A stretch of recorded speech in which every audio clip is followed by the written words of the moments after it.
പക്ഷേ chief justice Suryakant പിന്നീട് അതിനൊരു ക്ലാരിഫിക്കേഷൻ നൽകിയത് ഈ വ്യാജബിരുദവും ആയിട്ട് ബന്ധപ്പെട്ട കേസിലാണ് ഈ പരാമർശം നടത്തിയതെന്നാണ്. അങ്ങനെയാണോ ശരിക്കും?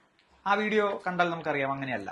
അദ്ദേഹത്തിന്റെ ഉള്ളിൽ കിടന്ന ഒരു മുൻവിധി തികട്ടി വന്നാണ് വാസ്തവത്തിൽ അദ്ദേഹം അത് പറഞ്ഞത്. അങ്ങനെ ആയിരുന്നെങ്കിൽ നോക്കൂ, ഒരു വ്യാജബിരുദവുമായി ബന്ധപ്പെട്ട് പ്രവർത്തിക്കുന്ന ആളുകളായിരുന്നെങ്കിൽ അദ്ദേഹത്തിന് ഈ വിവരാവകാശ നിയമത്തെ പറ്റിയോ അല്ലെങ്കിൽ സോഷ്യൽ മീഡിയ ആക്ടിവിസത്തെ പറ്റിയോ മീഡിയ ആക്ടിവിസത്തെ പറ്റിയോ ഒന്നും പറയേണ്ടി വരില്ലായിരുന്നു. തൊഴിലില്ലാത്ത ആളുകൾ ചില ആന്റി സോഷ്യൽ ആക്ടിവിറ്റീസിൽ ഇടപെട്ടിട്ടുണ്ട് പറഞ്ഞാൽ മതിയായിരുന്നു. അപ്പൊ എന്തുകൊണ്ടാണ് ഈ സിറ്റിസൺസ് ഓഡിറ്റ് ഇത്തരം കാര്യങ്ങളിൽ വേണ്ട എന്ന് അദ്ദേഹം സൂചിപ്പിച്ചത്?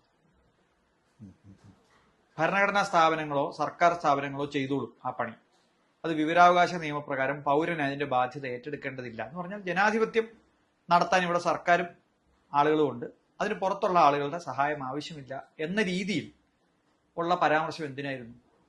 അത് അദ്ദേഹത്തിന്റെ കയ്യിൽ നിന്ന് പോയി കഴിഞ്ഞപ്പോൾ അതിന് വലിയ റെസ്പോൺസ് കിട്ടിക്കഴിഞ്ഞപ്പോൾ അദ്ദേഹം നടത്തുന്ന സാധാരണഗതിയിൽ നടത്തുന്ന ഉരുളൽ എന്ന് നമ്മൾ വിളിക്കാവുന്ന തരത്തിലുള്ള ഒരു കവറിംഗ് അപ്പ് ആയിട്ടാണ് എനിക്ക് തോന്നിയത്.